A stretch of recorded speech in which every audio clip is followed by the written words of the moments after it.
Welcome everybody, this is Paul with Southern Adirondack Outdoors. We're at a location where you're probably not used to seeing much. This is a little cabin we have in the woods.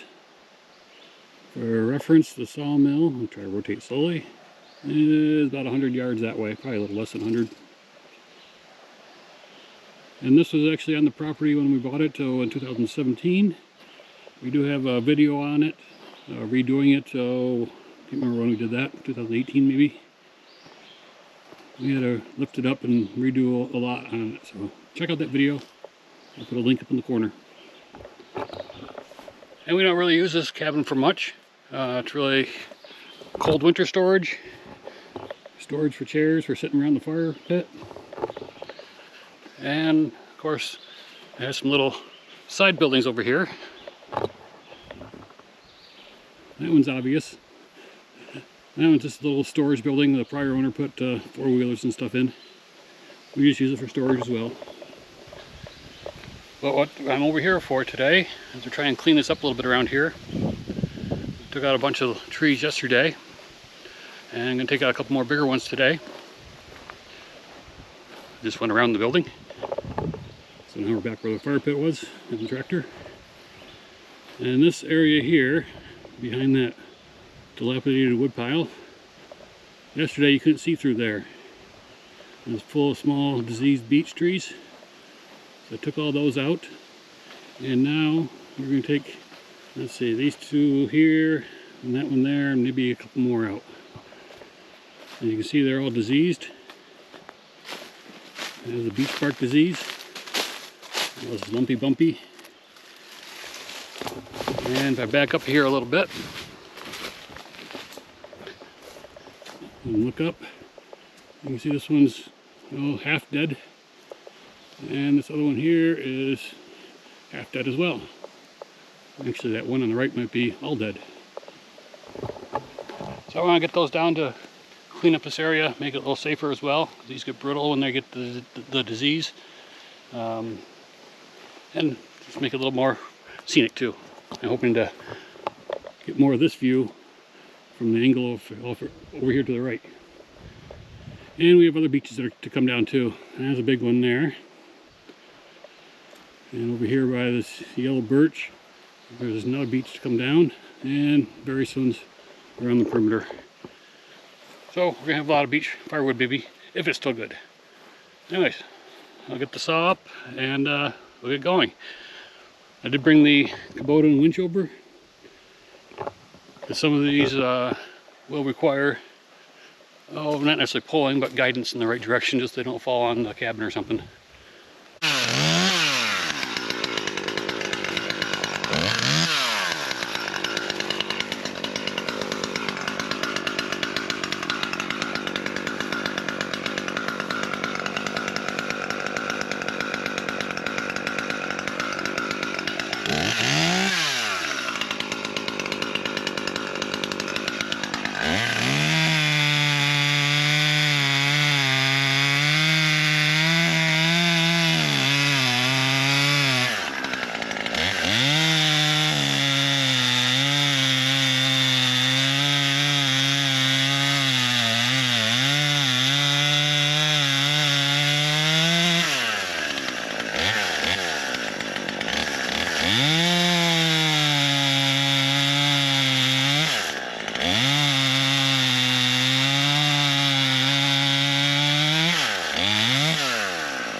I wasn't quite ready for that to come down.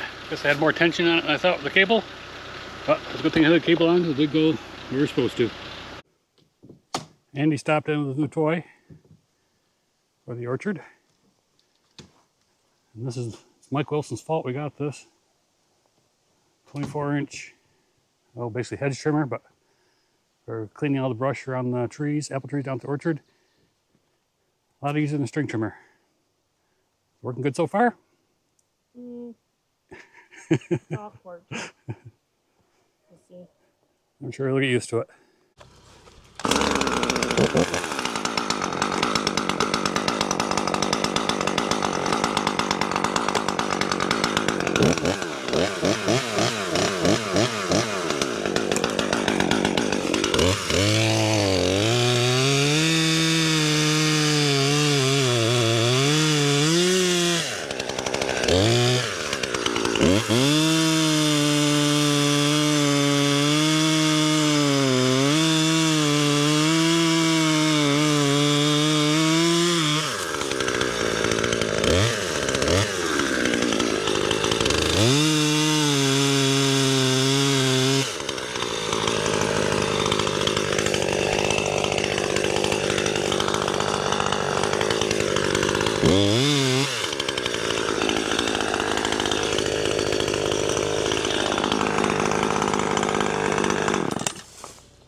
Now we'll give it a tug.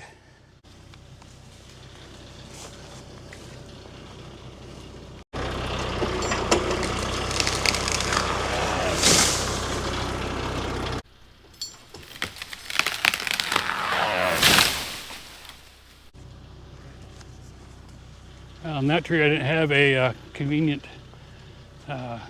spot to hook the pulley to redirect the pole, so I had to do a straight pull. So lucky these Hud-Son skidding winches come with plenty of cable. And let's see, did I do any damage? Darn it, the dilapidated firewood shed is still standing. Maybe next time I'll get it. Okay, got the cable hooked up again to the third tree. You can see it up there. It's hard to see on the little screen. Now this one's got a backwards lean to it. So I'm pulling it at 180 degrees from where it wants to go. Hopefully. Otherwise I may hit a firewood pile down there.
That one went a little off.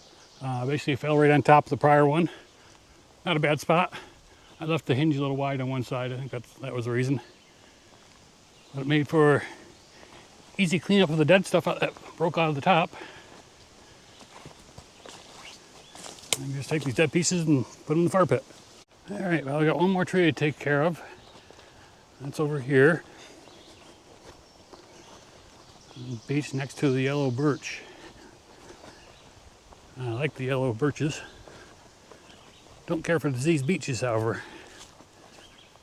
And this was a double trunker. And the issue with this one wants to lean little bit towards the cabin, but the branches are tangled up with a yellow birch. So I'm going to fall it, maybe right up the little path here. I just got to find someplace to put the block to so I can have the tractor out of harm's way. Well, I think I'm going to pull this one right towards that beech, which is probably going to be coming out anyways, but it's undoubtedly going to get hung up in there. Then I'll have to pull it out by the base. This one's not going to take much. It's pre-cut a notch a while ago. It was a double trunker. So it's just going to take a little zing on the back, and once I tighten up the cable, it should come right over and get hung up.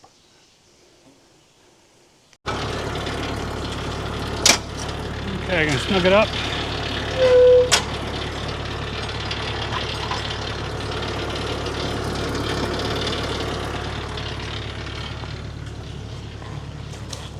I'm not used to this new old pulley yet.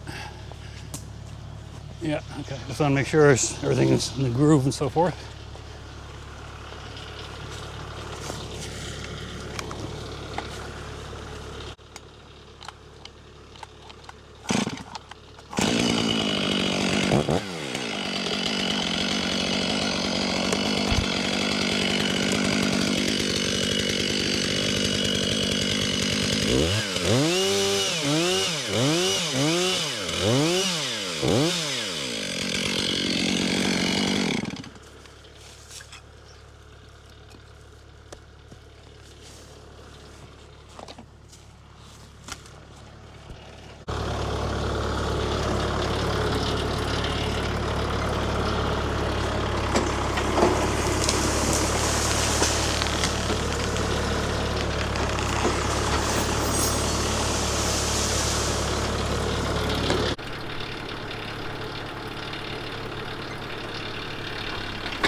I pulled it backwards into the woods a little more so I can just grab onto the butt and pull over the tractor without having to reposition the tractor.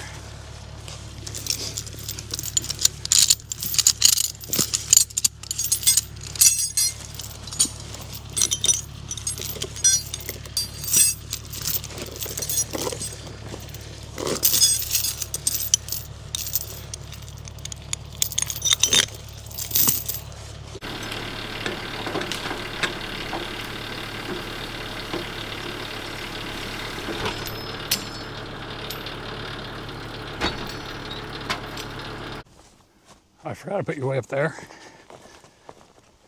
Hopefully you had a good view. The little Husqvarna 540 XP Mark III. That was your chair. Didn't get hung up as I thought. I was able to pull it back around that tree to this side so I get out of the woods. So I'm gonna limb this up and then chip all the branches into the woods. I came over here with the intent of cleaning things up. Ended up making more of a mess, I think, than anything else. But I'll get busy limbing up these trees that I took down, and then I'll be chipping them up as well. It's nice just to get rid of the branches once and for all, and we can use the chips as well. Okay, everybody, it's a few hours later, and all the branches are gone.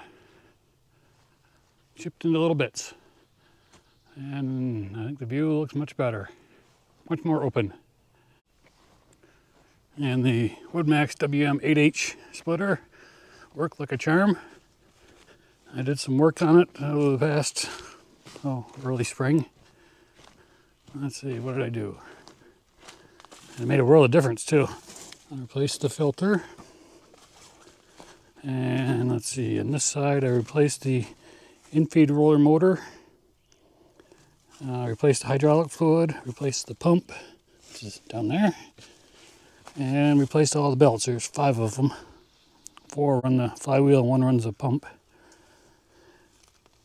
So after those few updates, and let's see, this splitter now, this chipper now has about 580 hours on it.